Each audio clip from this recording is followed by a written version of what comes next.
there. Welcome to another program of Laurentian and You. Neuropsychological Basis of God Beliefs is the new book by Dr. Michael Persinger, who is a neuroscientist here at Laurentian University. I had the opportunity to speak with him this past week, and here's what he had to say on the most interesting subject. In the book, what I talk about is the difference between God beliefs and God experiences. More specifically, the experience factor is what we're after.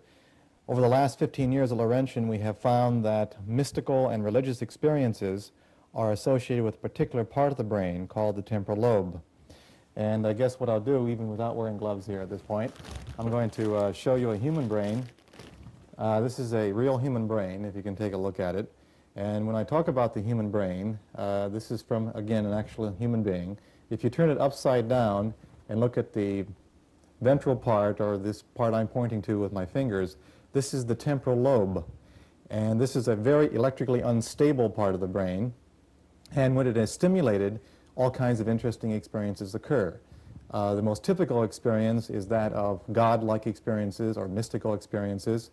The person may feel at one with the universe. They may have sensations of alterations in time. They may experience being out of their body. Regardless of the type of experience, one thing is very clear, is the person feels as if the experience is very, very real. And no lie detector will indicate that they're lying, because to them it is the truth, it is a fact.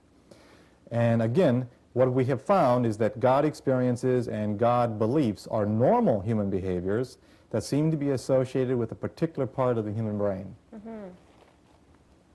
Now, in layman's terms, what exactly does that mean? What you're suggesting is that the experience, mystical experiences, is okay, what we have found is that mystical experiences and religious experiences are normal behaviors. Traditionally, they've been treated as different types of behaviors. There's been ordinary human behavior and religious type behaviors. What we have found is that they are the same. They are normal human behaviors, and that religious experiences and mystical experiences, that is, experiences that God or some creator is near, these are associated with a particular part of the human brain, the temporal lobe, and the structures within it. As a result, you would expect that the characteristics of God experiences reflect how the temporal lobe is put together. And as a result, God and religious experiences often have a vestibular component. The person feels as if they're light or floating or lifting. They have an auditory component, because that's the function of the temporal lobe, such that the experience is associated with hearing someone say something to you, knowing, hearing that something has occurred to you. And most importantly, the feeling of intense meaningfulness, that something very cosmic has happened to you. Now, these kinds of experiences can be produced by electrical stimulation of the brain, as is done many times in neurosurgery, or they can be precipitated by a variety of factors. For example, the most typical ways of producing God experiences and mystical experiences are by influencing blood sugar, that is hypoxia, or hypoglycemia, insufficient blood sugar, which is one of the reasons that fasting can contribute to it. Also, insufficient oxygen in small amounts, all right, such as the kind you'd experience climbing to the top of a mountain. And I guess the most typical trigger of religious and mystical experiences through the brain would be the biochemical changes that occur with grief. The glucocorticoids that go up when you have grief, when somebody dies or disappears or whatever, or goes away, there's tremendous biochemical changes in the body, and the kinds of chemicals that are released are known to stimulate those parts of the brain, the temporal lobe, and produce these kinds of experiences. It's not an accident that most post-mortem apparitions occur within 1 to 5 days after the death of the person, with a peak about 3 days after the person. This is the most unstable part, most unstable time in terms of temporal lobe lability or activity within the brain of the experiencer. How would you explain people speaking with tongues? That's a very common mystical. Well, I think it's important to realize that when you look at the content of mystical experiences and God experiences, that the content reflects not only the culture and what people have been taught the concept is like, be it God as an infinite space or time or a human being or whatever, but also the actual structure of the temporal lobe itself will influence what will precipitate the experience. And in the case of the temporal lobe function, one of the things is languaging. The temporal lobe has a lot to do with language. It's very responsive to metaphor. Metaphor are colorful images, words with a lot of colorful images. And it's not an accident that things like poetry, reading of very imagery-full words, such as metaphors, can precipitate God experiences. The other way around is that when you stimulate parts of the deep temporal lobe, you can produce what is called vagal speech, which is a part of the brain, and you can get utterances which sound guttural and are very, very complicated by directly stimulating the temporal lobe. Now, sometimes it's spontaneous and sometimes it's learned. And our studies have indicated that people who speak in tongues, there are really two types. Those that suddenly start, who show a lot of temporal lobe characteristics, and those which learn it because they imitate the group. Now, what are temporal lobe characteristics? What makes the person, what characterizes the person who is prone to temporal lobe behaviors or to religious behaviors? Well, what we have found is they have a very clear syndrome. They are prone to a widening of affect. That means they tend to experience as meaningful anything that's strange or novel or new. A bird flies by, for example, and it has special significance to them. An odd meteor shower occurs, and it has a cosmic implication. The second feature, they tend to be proselytizing. That is, they want to spread the word, their own particular word, usually. The third feature is they have an interest in where they came from, what's called cosmic interest, of where they came from, where they're going. A fourth feature is a kind of verbosity, where they're interested in, where they get stuck on a subject and they keep pounding away at it. They get viscous in the sense that they get stuck on a topic and they can't get away from it. And most importantly, they see things as a sense of personal. That is, things that they're very personal people, that they are very special, and that as a result, they have a personal destiny, that there's something special about them that will, that they're here for a purpose. Now, they may not all have, all individuals with religious mystical proneness may have these symptoms, but they have most of them, and this is what we found. Incidentally, these people are not abnormal. This is a normal behavior. And what differentiates the very, very religious person from the less religious person is the number of these experiences and how frequently they engage in them, how frequently they do it. And I think it's important to realize that religious experiences and people that have them are very, very normal. We have no indication that there's anything unusual about them. It's just that they have more of these kinds of temporal lobe behaviors than the person who is less religious. That sounds very good. However, doesn't your work, okay, the research in your book, invalidate, you know, the special, meaningful relationships one might have with God? Basically, what you're saying is that, you know, listen, I'm sorry to say, but what you're experiencing isn't something special between you and God up there. It's something which can be explained physically with your brain. You're going to upset a lot of people with this book. Well, I don't think we'll upset. I'll tell you why. Because we're interested in the mechanism of how it works. All right. We're not really interested in whether God exists or not. That's an issue which, by its very definition, is for philosophers and for people who are interested in word games. And there are a lot of word games in this area. There's no doubt about it. In fact, I think some of the best ministers and religious people who teach various religious ideas are very good at word games and using words to manipulate their groups and to induce experiences in their groups. And that's very important. Religious organizations work by emphasizing the specialness of the person. They stroke the egocentricity of us all. All of us want to be special. And religious organizations stroke that. They emphasize how special you are. And that's fine. That's no problem with that. That's not our emphasis either. We're interested in the mechanism in the brain of how the religious experience occurs, what part of the brain is involved, how can we stimulate it better to improve the person. For example, we know that the same part of the brain that's involved with the sense of self, who you are, where you're going, the same part of the brain that's involved with mystical experience is also the part of the brain that's involved with the immune system's capability, the ability for the brain to heal the body. And we know from clinical experience that people with certain kinds of mystical and religious experiences can even cure some of their own cancers, some of their own body ailments.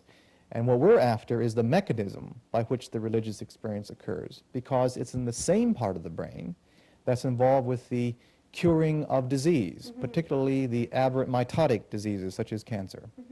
I guess your research would also encompass people who meditate, for example. You would also explain that levitation and all kinds of things by that point. Well, we don't certainly explain levitation, but we do look at people who have meditational experiences. In fact, when a person has a meditational experience, the temporal lobe is particularly active.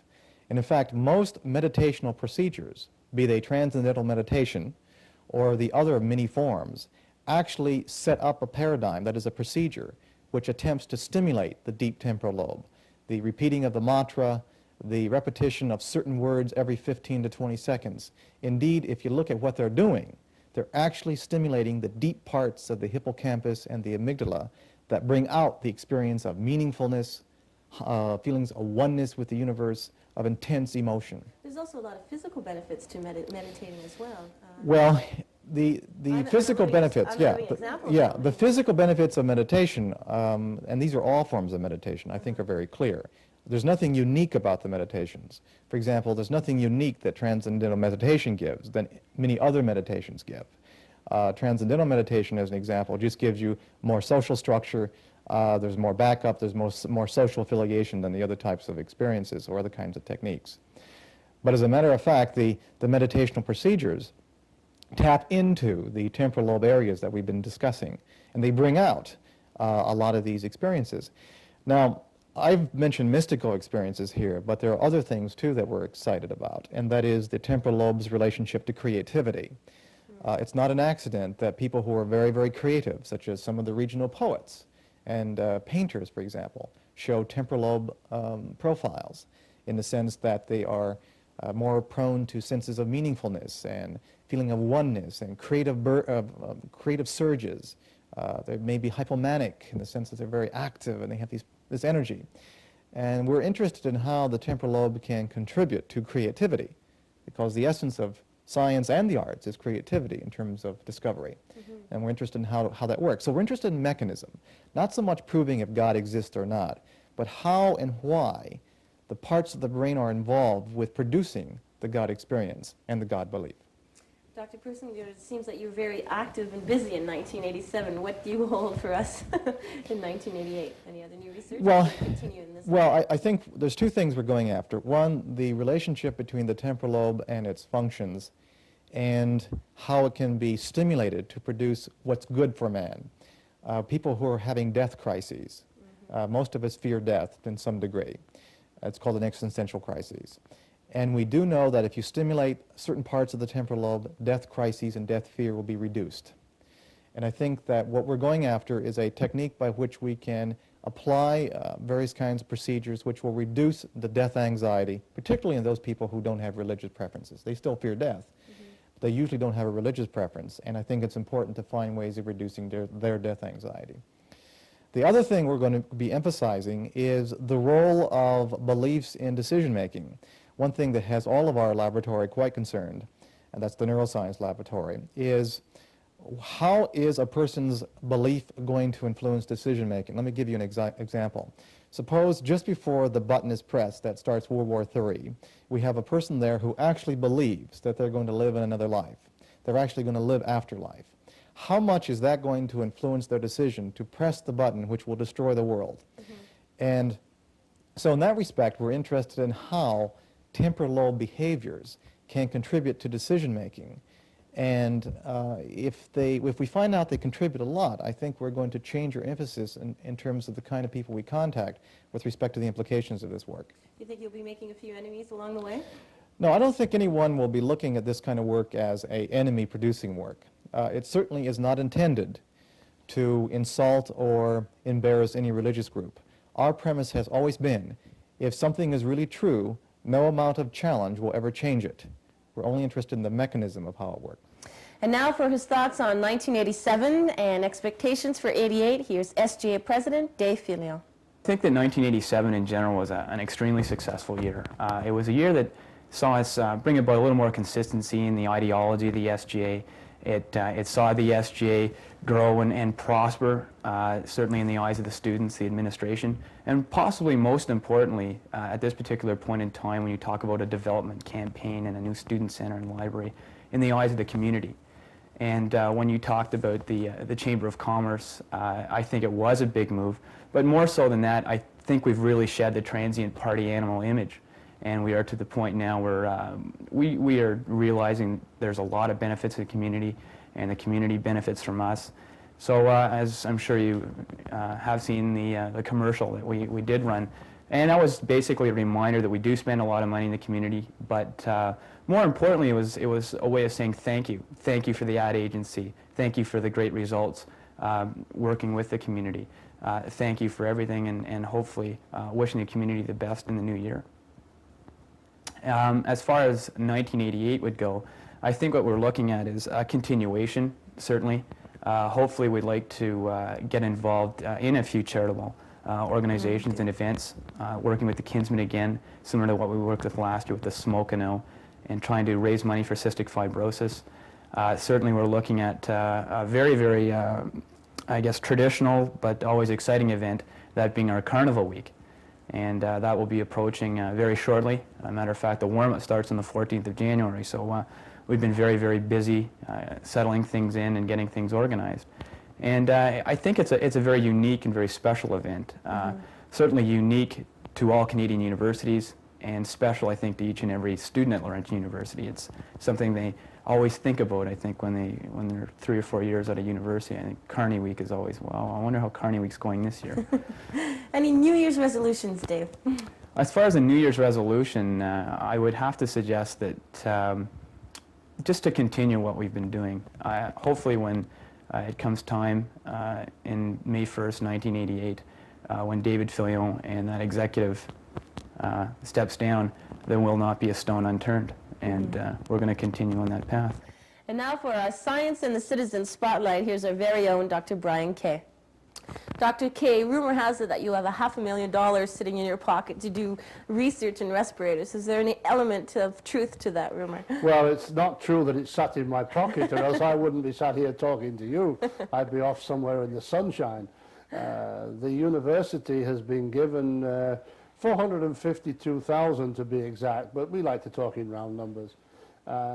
This really is the culmination of some work that we started with the backing of the Mine Mill Union.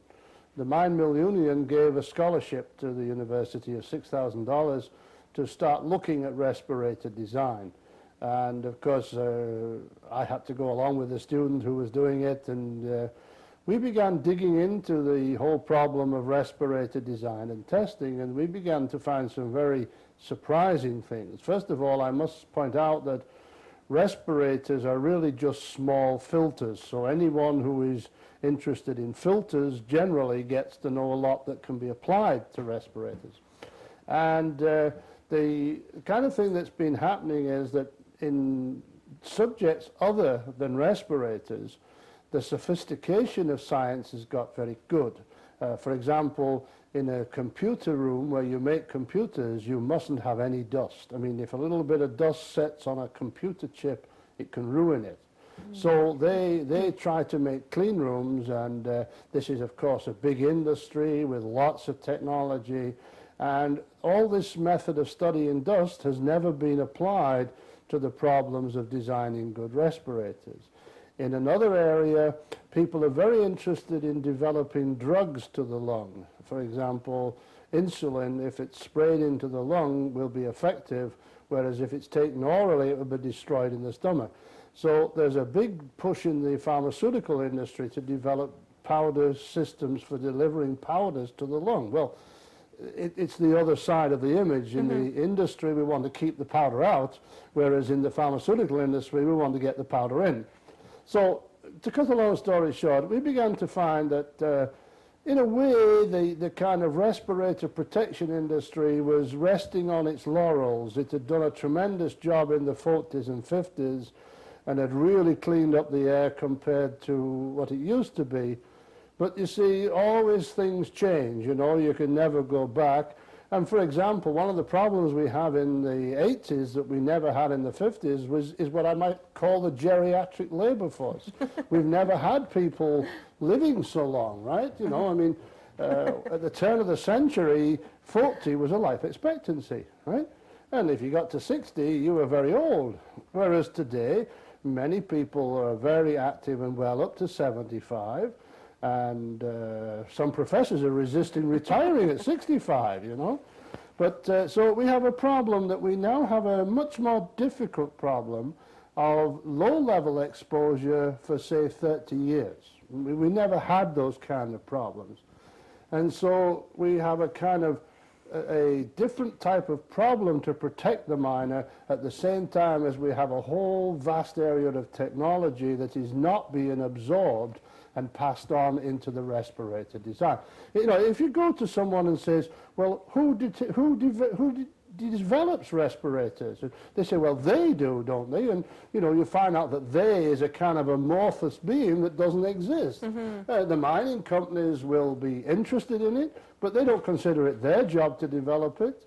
The people who sell respirators, they go by the law, and if the law says that's great. But let me tell you the kind of thing you start to find when you get into it. For instance, the tests for respirators in England will not be valid in America. Because of lower standards? Well, because they use different ways. And in a way, without trying to sort of be too negative, they've solved a difficult problem by going to what we in science call the spherical chicken syndrome. The story that I'm talking about is that it's once said that a physicist was asked to predict how much heat there was lost from a chicken because a guy was trying to keep his chickens warm. And after he'd been studying it for 6 months, he said, well, he couldn't really study real chickens, but he got a smashing formula for a spherical chicken. So what you do is you change the problem to one you can solve. I see, okay. Now, in testing respirator design, it's very difficult to generate a dust of quartz, right? I mean, I don't want to do it myself. It's very difficult. It's very expensive. But it's dirt cheap to make an oil spray because oil's easy to handle. It's clean and it can be broken down. So what they're doing is, in North America, they test respirators with an oil spray. But that really doesn't tell you how effective that respirator is against quartz dust. If you want to know whether that respirator is effective against quartz, you must develop a test using quartz dust. And the fact that it's expensive and difficult doesn't let you off the hook. You see what I'm trying to say? So you have to start to try and learn to do this. Well, we began digging and we found there was nowhere in Canada where you could send a respirator for an independent test.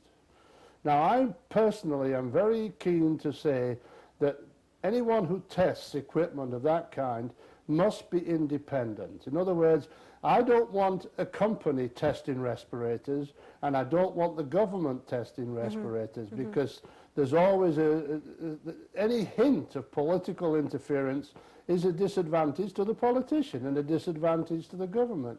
So I think Laurentian has been chosen as neutral ground, and although the initial funding has come from the government, we will not be relying on that solely. We're hoping within a year to sort of begin to get matching industrial funds, and I think it's fair to say that within 2 years we'll probably be the centre for testing respirators. Well, and on that positive note, thank you very much. Thank you. And now here's Jennifer Keane with upcoming events. Hi, welcome to another edition of Upcoming Events and what hopes to be a prosperous and great 1988 New Year. My name's Jennifer Keane. You say you're tired of standing in line only to find out that there's no room to sit and appreciate the music? Then keep these 2 days in mind, January 12th and January 13th. The time is at 7 p.m. and the place to be is Teachers College Auditorium. The music being appreciated at that time is going to be OMD, Thompson Twins, The Human League, Pink Floyd, Eurythmics, The Police, Tears for Fears, Jackson Browne, and so much more. And what? Tickets are only $3 in advance at the Great Hall or Science 2 cafeteria, or $4 at the door? No, it's not another Live Aid concert, but Spectrum Production is presenting a 3-screen experience synchronizing 1,500 visuals with a 50-minute soundtrack. It's guaranteed to be a great time, so bring a friend or two to enjoy yourselves. SPAT is announcing their 11th annual floor hockey tournament being held on January 30th and January 31st. Teams are still being accepted, but I encourage you to hurry up as time is running out. A team can enter for the price of $80. If you'd like more information, contact Steve O'Donnell at UC 914 at 674-6375. Spectators are welcome to join as it's being held at the Phys Ed Center. And on Saturday, January 30th, a floor hockey pub will be held at Bender's. The Laurentian Museum and Art Center is presenting a few exhibitions at this time. Running from January 7th to January 31st, a selection of 22 bronze sculptures from the Art Gallery of Ontario's sculpture collection will be presented. Several of the most important sculptures of the 19th and 20th century are being represented and include artists such as Rodin, Degas, Moore, and Matisse. The theme that unites these works selected for this exhibition is a continuing focus on human figure. This exhibition has been organized and circulated by the Art Gallery of Ontario. And on January 30th, Wednesday at 7:30 p.m., Dr. Alan Wilkinson, curator of the Modern Sculpture of Art Gallery of Ontario, will present an illustrated lecture on the exhibition of Rodin to Moore. You are cordially invited to attend this special presentation. Admission is $5 at the door and $4.50 for members. And at the same time, from January 7th to the 31st, selections of 24 works by members of Ontario's Art Council will be exhibited, and they include artists from Huntsville, North Bay, Sudbury, Timmins, and Thunder Bay. This exhibition focuses on makers of multiples from the production potter to the craftsmen engaged in limited manufacturing. Works included are by Jane Agnew, Jose Garcia, Alan Moon, John Partridge, Elizabeth and Peter Pulowski, Jackie Reed, and Pat Stamp. This exhibition has been organized and circulated by the Art Gallery of Ontario. With every winter comes the winter tradition of Winter Carnival, and commenced already on Friday was AEF's Winter Carnival. On Friday evening at the Science 2 cafeteria, they started off with a bang with a beach party. Plenty of people turned out in their traditional Hawaiian outfits and leis, anticipating the warm weather. Upcoming events for the Winter Carnival include a barbecue being held at the VIP Square, eccentric swimming, bowling tournament at Notre Dame Bowl, a party at Plum Crazy, skiing at Onaping Falls, Trivial Pursuit tournaments, a beer and pizza, ice hockey, a traditional French supper, plenty of cards, and for those who like to play golf, why not winter golf on Ramsey Lake? But a winter carnival would not be complete without the traditional sleigh ride, which is going to be held. If you'd like more information about any of the events of the AEF Winter Carnival, feel free to visit Entre-Deux on the 3rd floor or call 673-6557. That's all this week for upcoming events. My name's Jennifer Keane. Until next time, goodbye. Well, that concludes our show for this week. We hope you enjoyed it. We certainly had a good time putting it together. On behalf of everyone here at Laurentian University and the Media Center, I'm Ginette Lafrenière. See you next time.